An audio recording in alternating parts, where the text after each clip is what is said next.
welcome to Wisdom from North, the place where we're diving into the deeper meaning of life and asking the big questions. My name is Jannike, and today I'm thrilled to be here with Ray Maor, who is a pranic life initiation guide and a guide for self-mastery. And he's also a breatharian, and that's our very topic for today.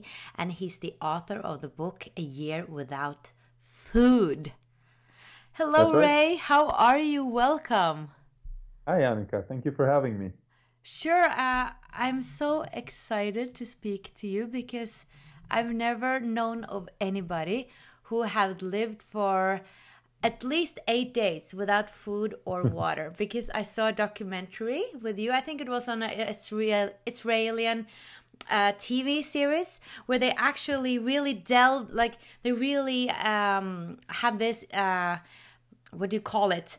Like you had a doctor there and there was this TV host who was following you every day and they didn't right. believe this was possible, and you managed 8 days without food and drinks.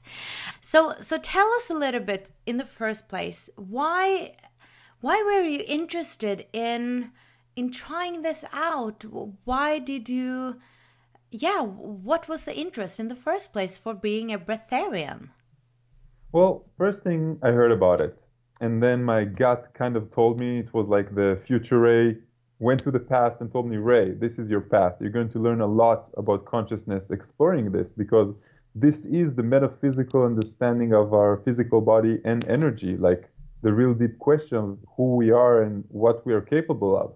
And if we can be sustained from energy, even in 90% energy and just 10% nutrition, then there's some big questions that need to be answered. And these questions are not going to be answered by science. They're going to be answered by spirit, but by your higher self, by your inner guidance. But there's a difference between understanding the path and walking the path. It's sort of like knowing that all is one. Yeah, we hypothetically understand that. But can we really deeply comprehend it? Only if we learn it. So I found a guy, like a friend of mine. He came to me one day. Back in the day, the Breatharians, they really were unknown. It was like 4 years ago. And he told me, Ray, I have a secret to tell you, to confide in you. I haven't been eating in 1 year and 7 months. And I was like, what? And then he started explaining to me what he did. He went to Brazil, he did the process and blah, blah, blah. And I was like, again, my logical mind was not grasping it, because this is survival. This is what we've been taught since we were children. And then I waited for about a month. And my gut kept bringing it up in meditations. I kept seeing that I need to learn this, I need to understand it. And I told him one day, look, you have to teach me. And I did my own initiation. It took a few weeks, and I did the twist. It's a change that has to be both in your mind and in your body. Both of them have to learn it completely. It has to be a knowingness, not a surrender, a belief. Once I discovered that this is possible, I wanted to experience it for myself. I wanted to be the scientist and the spiritual advocator that experiences both worlds, because I come from an engineering background. I want to understand how things work. And when I understood that I can do this, and not many people do it right now in the Western world, it's more like Hindus and people in the East, in India, they go to nature, they meditate a lot. But now that I understood that we are capable of doing it in the Western world, I really just wanted to try it for myself. So why do you say that now we are capable of doing it in the Western world? Like, why wouldn't we be capable of it, if you know my We've probably understand? noticed that the world has changed in the last few years. We can say that there's an energy shift since 2012. People are more open-minded, more individual, searching for themselves. And we're actually capable, if, for example, a person used to meditate 10 years to get to a certain place in his awakening, now he only needs to do it for 2 months. So the energies are higher, and people can do these type of things in a much shorter period of time. People who wouldn't be able to do it back in the day, and today they're capable of doing it. That makes sense. I've heard people speak about that, and I find that fascinating. Like, I don't have a feeling of it, but I've heard of it, and it seems like, okay, I mean, what about for ancient times, or what about, like, why is it exactly now that that's happening? But I guess that's the shift of the consciousness in 2012 and everything, Well, right? Or yes, exactly. Look yeah. at the Earth like a season. As the season has changed from the masculine energy towards the feminine energy, and the feminine Right. energy is much more light, much more love that's coming in. But you would All probably right. feel it. Have you noticed that time has changed for you? That the weeks, the months, the days are moving much faster than they used to before, but the present moment is much bigger, much wider. I'm not sure. I have like attributed that to that I'm becoming older, that time goes faster. So I would know.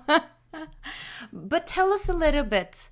How is it possible to live without food and water for 8 days? Or is that the longest you've been without food and water? Is that 8 days? I did 10 days once. 10 days, okay.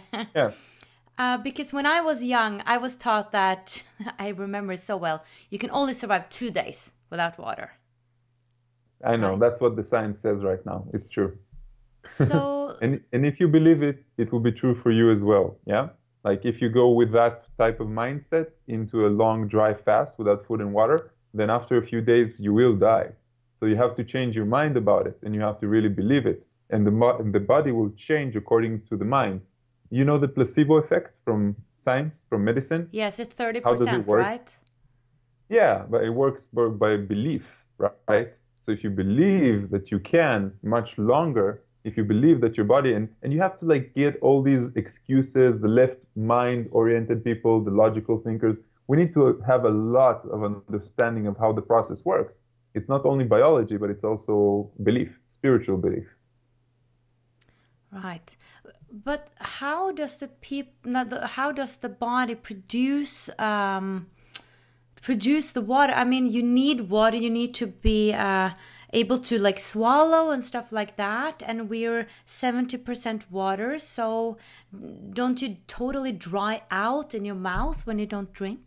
You just answered your question. You were 70% water. So why would a person that is using about a liter a day will die after 3 days? If I weigh 80 kilos and 60 liters of water, then why would my body allow me to die if I can use 60 liters of water? So you're actually using what's in the body. Uh, Yes. The okay. body upgrades itself, it becomes more efficient, and it knows how to take from the muscles, from the inner organs to the whole duration of time. So, what about food? And speak a little bit about prana, because from what I understand after doing research on you, is that prana is the energy that kind of is exchanging the food in a way. And instead Yes. of Well, think about eating, it. yeah. Think about it this way. When you tell a person that you're not nourished right now, the first thing he thinks about is food. The second thing is water. Without water, a few days we won't survive. The third thing is air. Without air, just a few minutes, right? So the first two things that the body actually eats and nourished by is air, breathing, and water. Only then comes food. So the breatharian goes through an initiation that it teaches his body to use more the water and the air from the regular food. The body upgrades itself.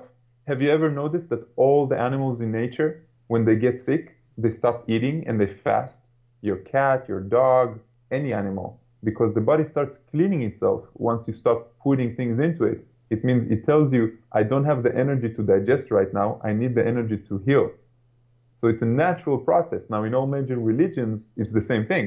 Buddha used to fast, Jesus used to fast, Moses fasted, all of them fasted, and every major religion has a few fasting. But back in the day, they were to cleanse yourself before you meet your God or your spiritual being.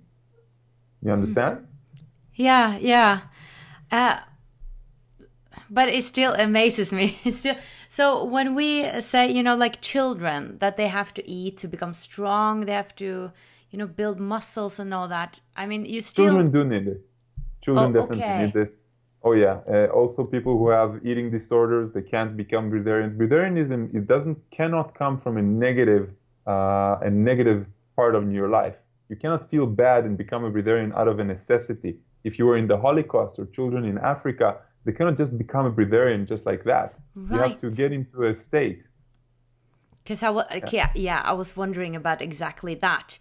Because I was thinking about what about people who don't eat, girls who have problems with weight and stuff like that. They don't seem like in a that won't balance. work. Like, so what did you actually do when you were able in those 10 days? Like, did you focus your mind or something? Like, did you do some practices that made you be able to do that? Yes, I meditated and I had special breathing exercises that you imagine a type of energy that is entering your body through the chakra system. But for you to really understand this, you remember the last time you were in love? I had to think back a long time now, but yeah, yeah. Do you remember that you were very excited to wake up in the morning? And do you remember that you didn't really feel hungry most of the time because you were sort of like fulfilled? Same thing with the project, that you're excited, that you're really in the present moment and you enjoy, or being in a company with people you really enjoy. Suddenly the whole day goes by and you don't really feel hungry. 5 o'clock comes and then your mind tells you, oh, you haven't eaten all day. And then your stomach tells you, oh, I need to eat. But it was your mind. If you wouldn't have thought about it, a whole day, 24 hours, maybe even more would have gone by. So that's like the general state of being a breatharian is in the world. He's sort of like very happy, very content, understands that he doesn't need a lot, and he's sort of like in love and has the thrill and excitement from everything that he does. And then he doesn't need that much because there is another engine. There's the engine of only food, and there's the engine of energy. Energy like a person. People who do yoga understand this because they exercise physically, but after the exercise, they actually have more energy than before, and they don't really know how to explain it. If you take two individuals, they both eat exactly the same. One of them is really fat, one of them is really slim. And one of the differences is the energetic nourishment, how much the body absorbs and how much the body already has without any food, just the person himself. Yeah, I really believe it is possible. I just feel like somehow you need to be at a certain level in consciousness to be able to do that.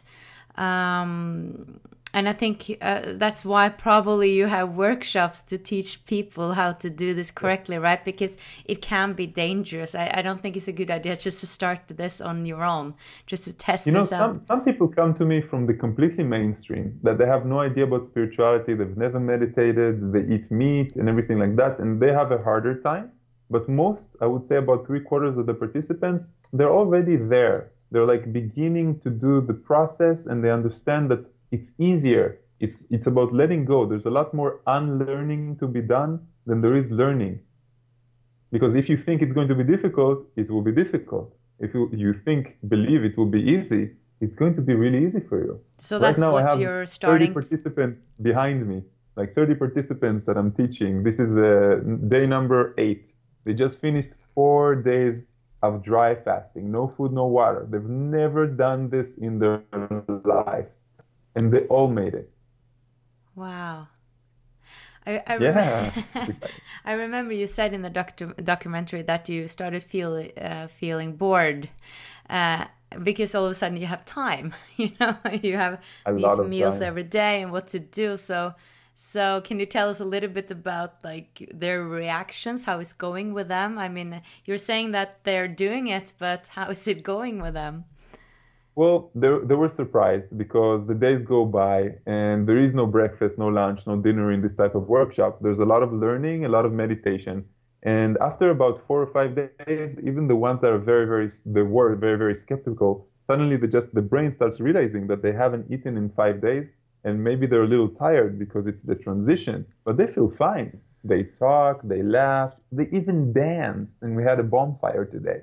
And they're like, wow, this is amazing. The real difficulty is not here in the workshop. The difficulty is going back home, explaining to your mom that you stopped eating or you eat like ridiculous amounts, going out with your girlfriend and she eats and you're not eating, or just drinking with her. It's like society makes it very difficult for the breatharian, much more than the physical aspect. Yeah, and I understand that after been fasting, it's really important that you drink your first glass of water really slowly. That's like really important because it's almost a shock to the body. Yes, because your body is beginning to use that dormant engine, and then it's getting used to it. So you have to drink slowly and then drink juice afterwards. Like it has to be gradual. That's the safest way to get out of the fast. Right. So what are the benefits with this? Why do you want to do that? I love food and I love drinking, drinking in general. And when I was doing research on you, I was just so impressed because I was a little bit inspired to try, but then I was like, but I love food. I love food. Well, I didn't let go of food. The first year, it's true that I was a little bit more extreme, so I can guide. I was a year only on juice. Afterwards, now I eat like 1 meal a week, 2 meals a week sometimes nothing at all. Sometimes I eat more when I go abroad and teach, stuff like that. I play around with it because I understood that now I can. Back in the day, I was a little bit more hard with myself. You know, I'm a 5-year military guy, so I had to build myself confidence in myself and just tell myself I don't need anything at all. So that's why I did 1 year. And then I wrote my book and then I let it go. I did the television program and everything. But there's health benefits, longevity. The only thing science right now has proved that extends your life is when you restrict calories. The body actually upgrades itself. There's 2 genes that are activated, and they showed that when a mammal eats 30% less, they live about a quarter longer lifetime. It means that for every week, you get 2 more days of life. That's the first thing. The second thing is that you're almost disease-free. The process itself teaches you how much the disease that you have in your life are controlled by your emotions, traumas, things that you haven't really worked out, and you learn how to bring them up. And then you also understand that there are a lot about your belief. If you have a belief that every winter you're going to get the flu for 24 hours, that's what's going to happen. And then you learn how to clean that belief, to tell yourself, no, my body, is not myself. I am the consciousness that tells the body if you can be sick or should not be sick, if it can be healed. And then you have much more control. When you break the boundary of your limitation, when you think to yourself, I just did 4 days without food and water, science says I'm supposed to die already, then suddenly you have so much self-esteem and you believe that you can do pretty much anything.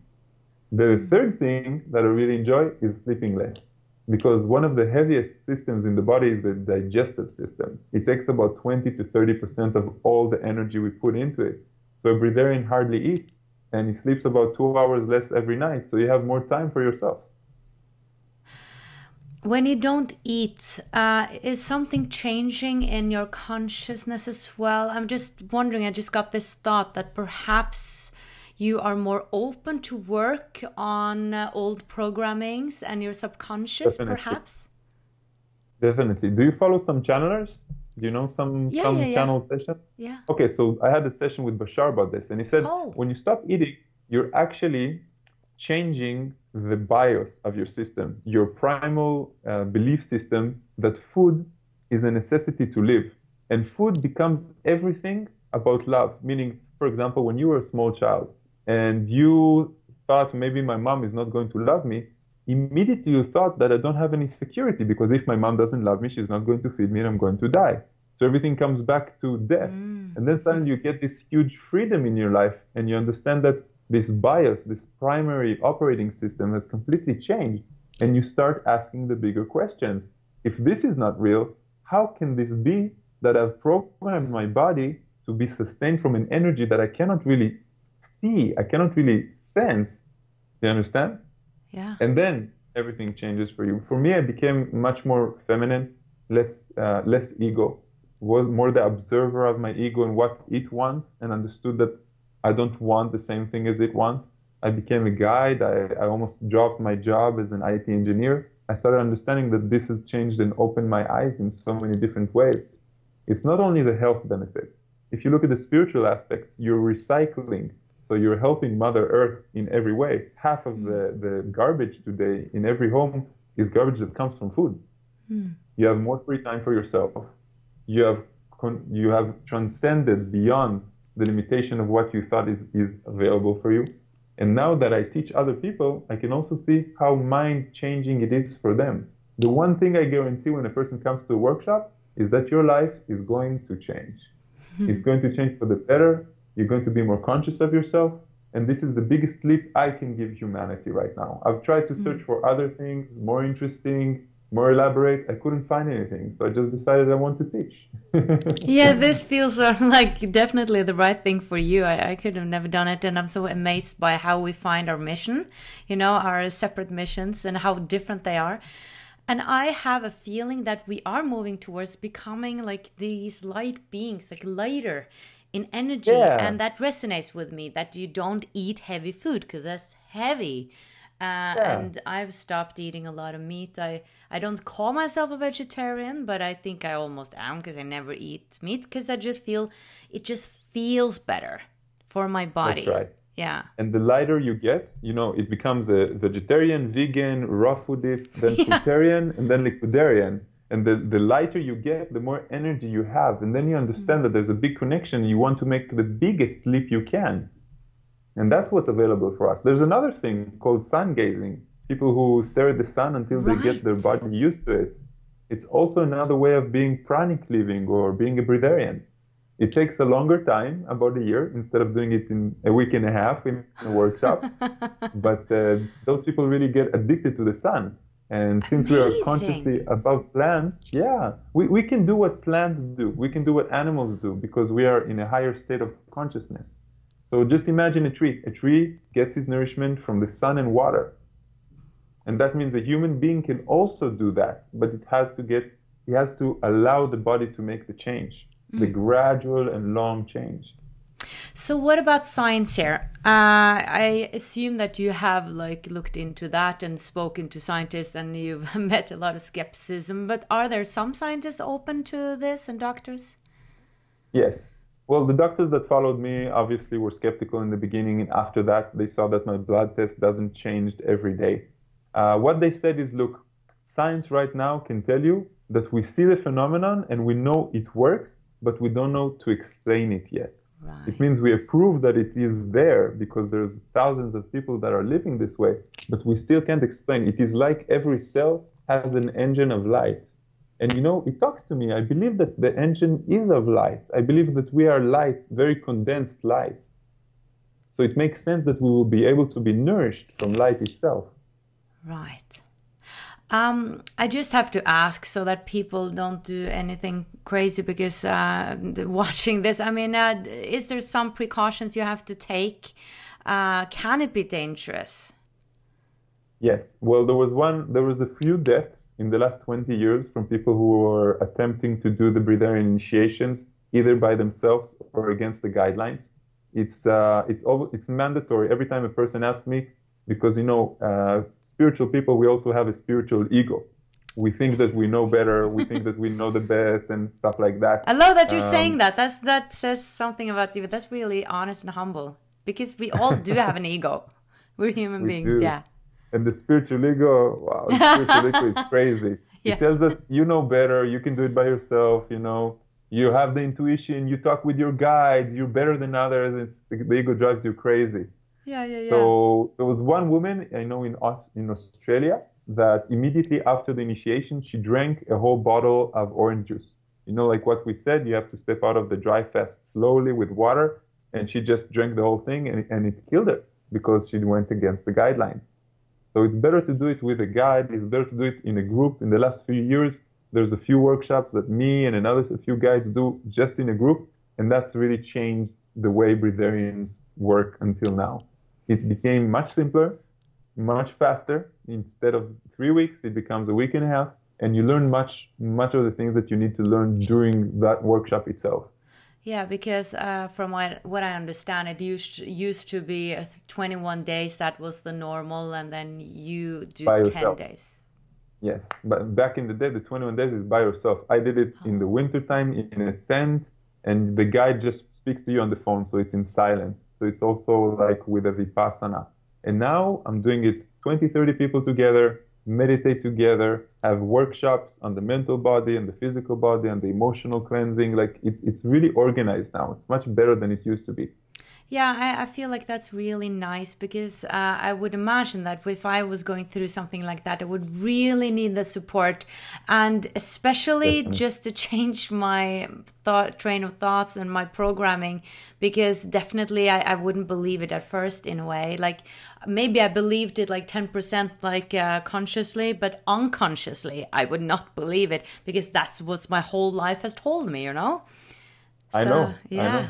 So I assume it takes some time in the first days to like reprogram and start believing.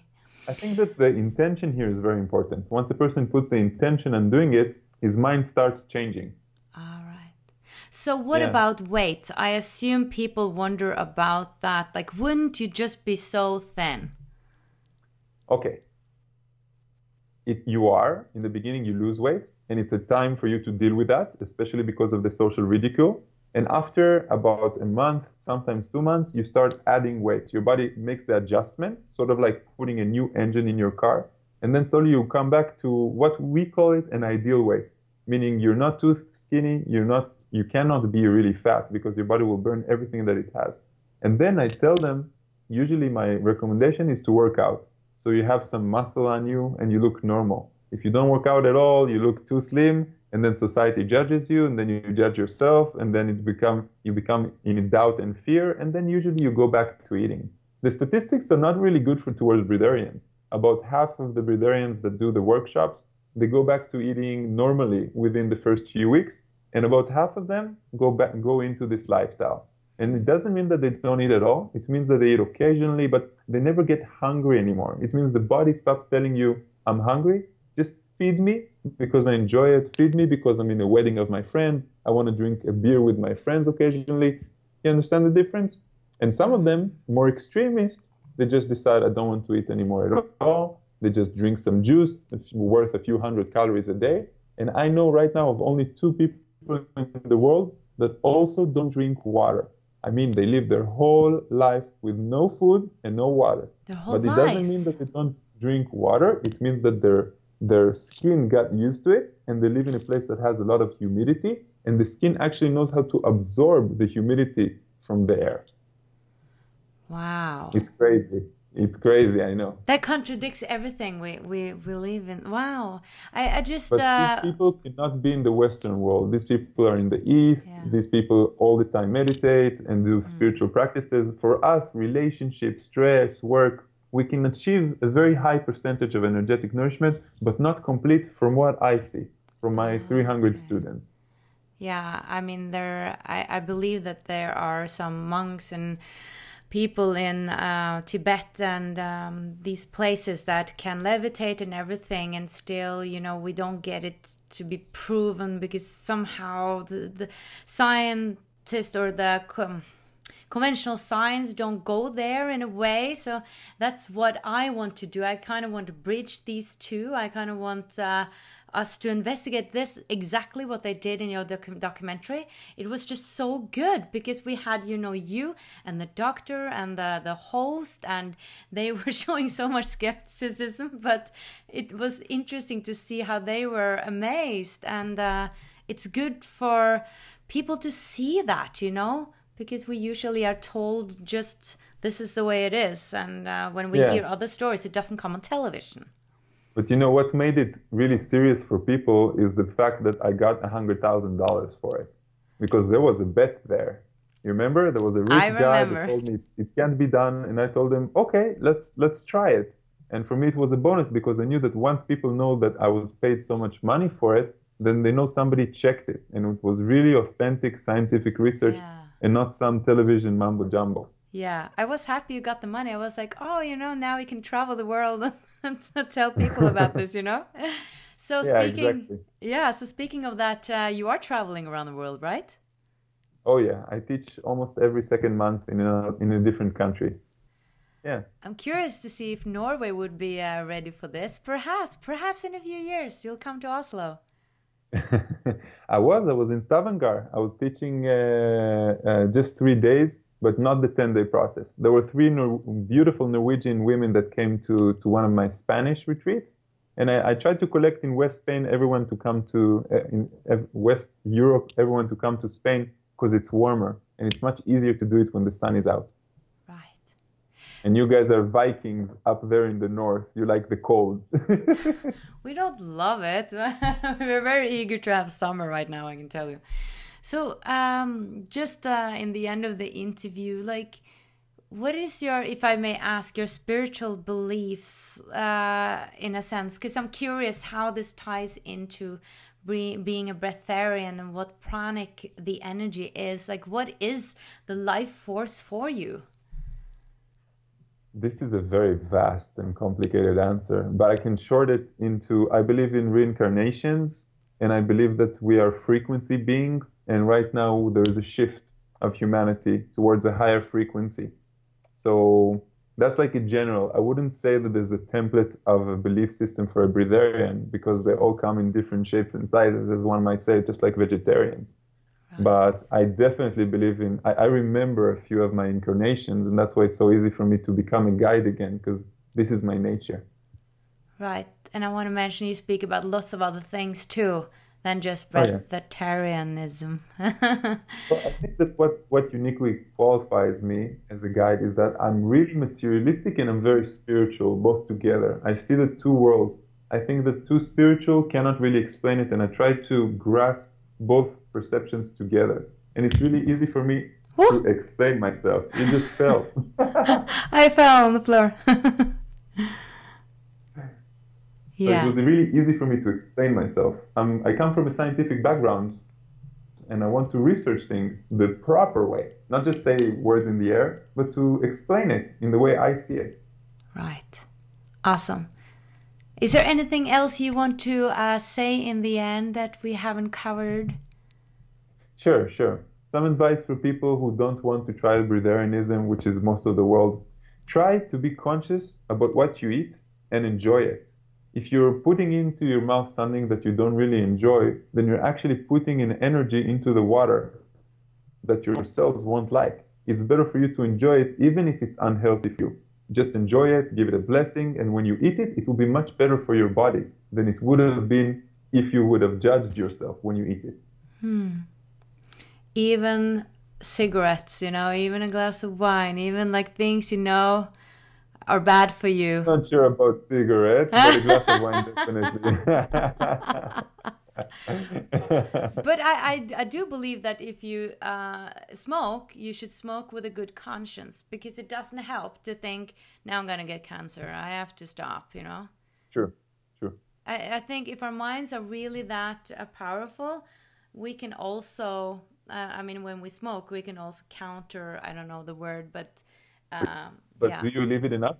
If you do believe it enough and it's completely 100% in the knowingness, then you are absolutely right. But the person who doesn't really believe in the 100% is still hurting himself.